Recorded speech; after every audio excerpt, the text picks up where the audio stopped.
Hello, ladies and gentlemen, and welcome to another episode of The Reading Corner with MooseChangerPat. That's me, in case you're wondering.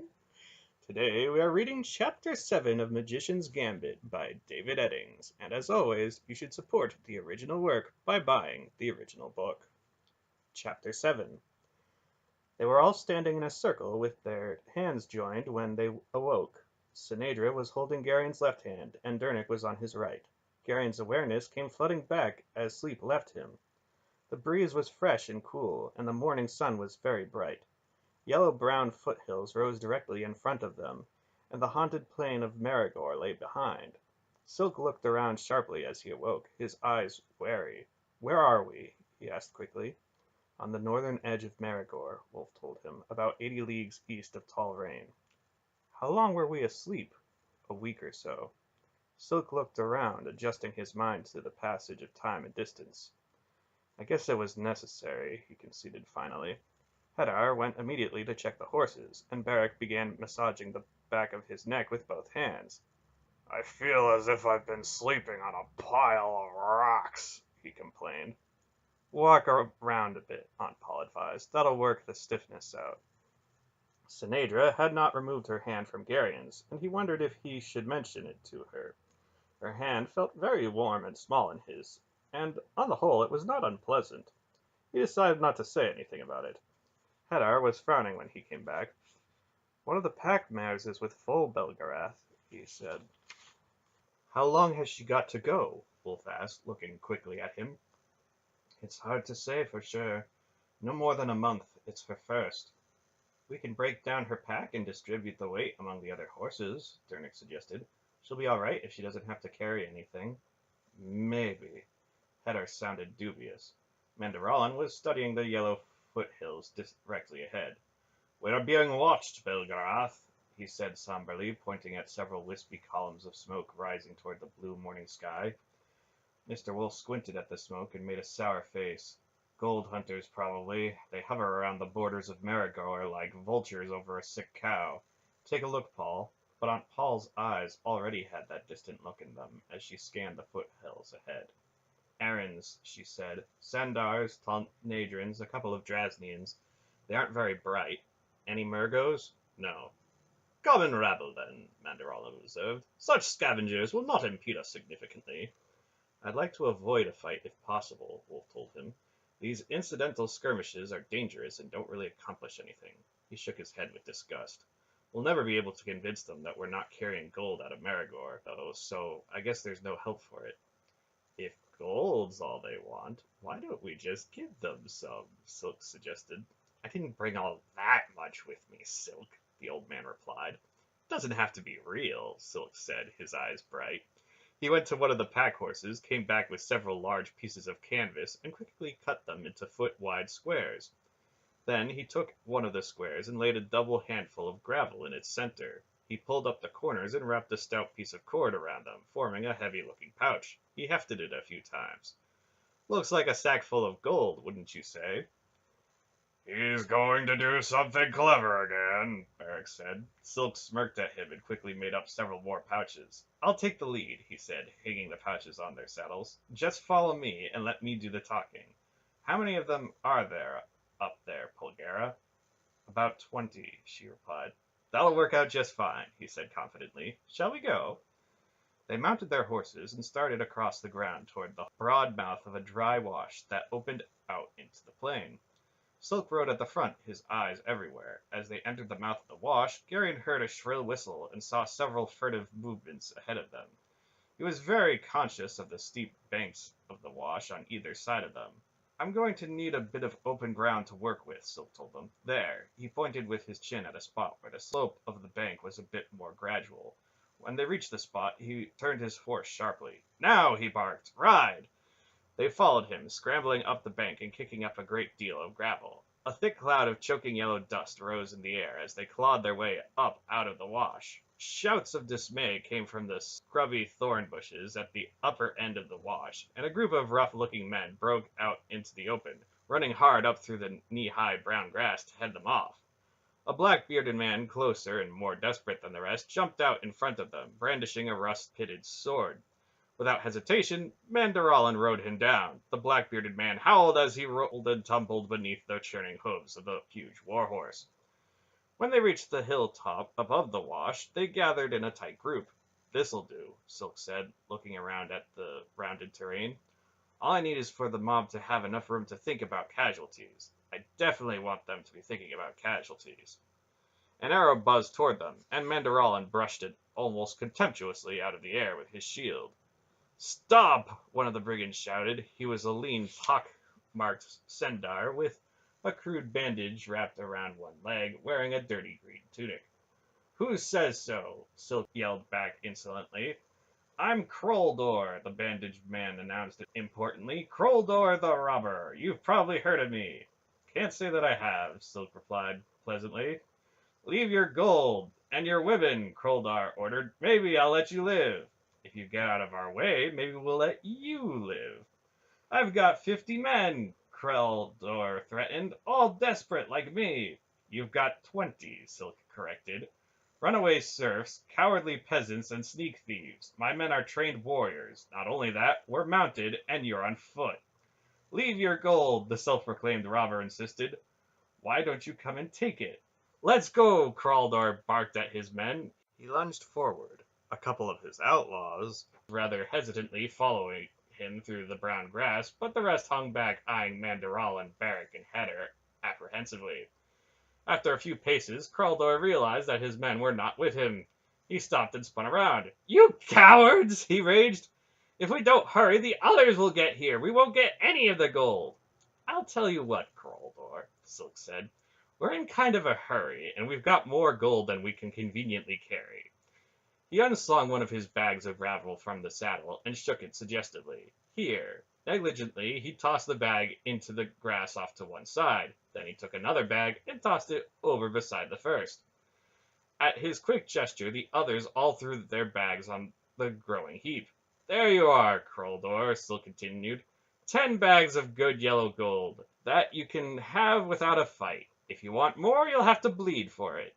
The rough-looking men behind Kroldor looked at each other and began moving to either side, their eyes fixed greedily on the hump of bags lying in the tall grass.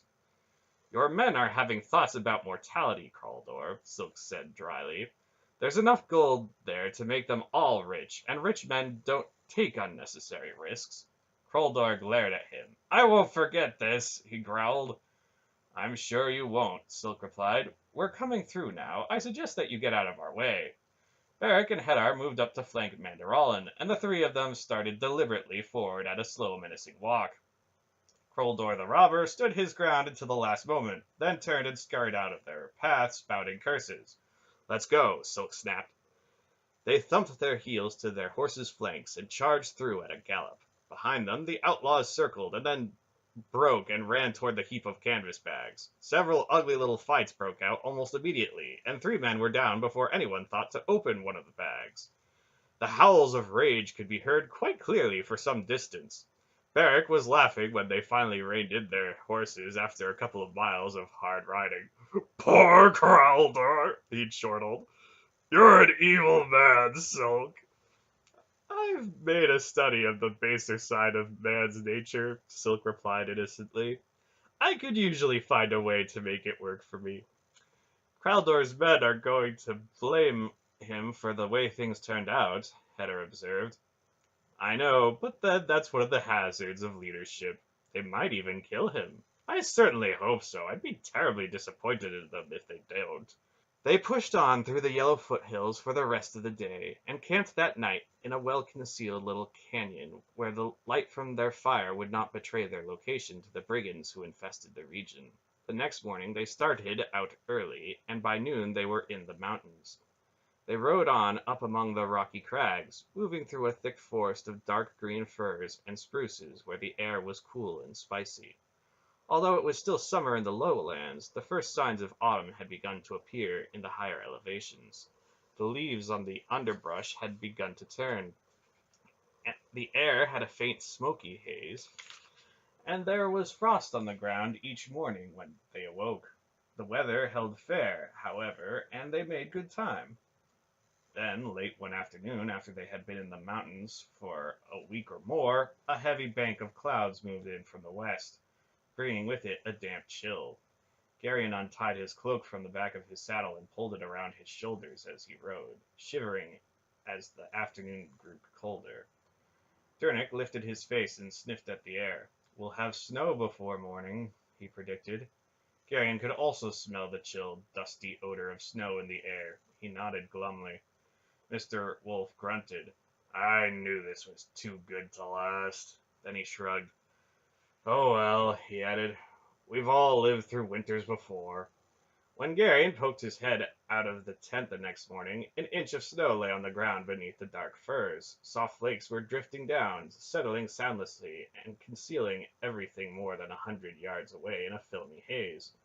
The air was cold and gray, and the horses, looking very dark under a dusting of snow, stamped their feet and flicked their ears at the fairy touch of the snowflakes settling on them.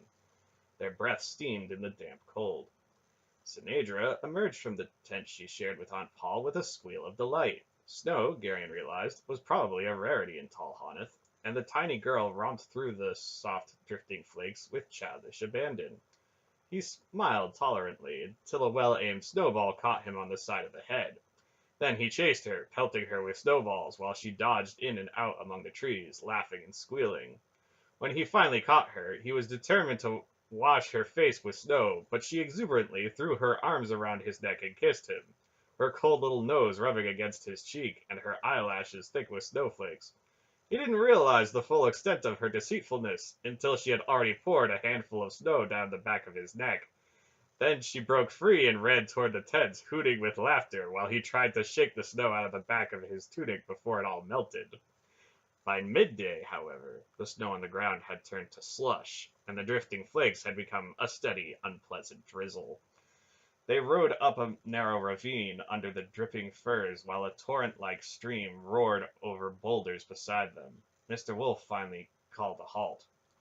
"We're getting close to the western border of Thal Murgos," he told them. "I think it's time we started taking a few precautions." "I'll ride out in the front," Hedar offered quickly. "I don't think that's a very good idea," Wolf replied. "You tend to get distracted when you see Murgos." "I'll do it," Silk said. He had pulled his hood up, but water still dripped from the end of his long, pointed nose. "I'll stay about a half a mile ahead and keep my eyes open." Wolf nodded. "Whistle if you see anything." "Right." Silk started off up the ravine at a trot. Late that afternoon, the rain began to freeze as it hit, coating the rocks and trees with gray ice. They rounded a large outcropping of rock and found Silk waiting for them. The stream had turned to a trickle, and the walls of the ravine had opened out onto the steep side of a mountain. "We've got about an hour of daylight left," the little man said. "What do you think? Should we go on, or do you want to drop back down the ravine a bit and set up for the night?" Mr. Wolf squinted at the sky and then at the mountainside ahead. The steep slope was covered with stunted trees, and the timberline lay not far above them. "We have to go around this and then down the other side. It's only a couple of miles. Let's go ahead." Silk nodded and let out again. They rounded the shoulder of the mountain and looked down into a deep gorge that separated them from the peak they had crossed 2 days before. The rain had slackened with the approach of evening, and Geryon could see the other side of the gorge clearly. It was no more than a half a mile away, and his eyes caught a movement near the rim. "What's that?" he pointed. Mr. Wolf brushed ice out of his beard. "I was afraid of that." "What?" "It's an Algroth." With a shudder of revulsion, Geryon remembered the scaly, goat-faced apes that had attacked them in Erendia. "Hadn't we better run?" he asked. "It can't get to us," Wolf replied. "The gorge is at least a mile deep. The Grolums have turned their beasts loose, though. It's something we're going to have to watch out for." He motioned for them to continue. Faintly, distorted by the wind that blew perpetually down the yawning gorge, Geryon could hear the barking yelps of the Algroth on the far side as it communicated with the rest of its pack.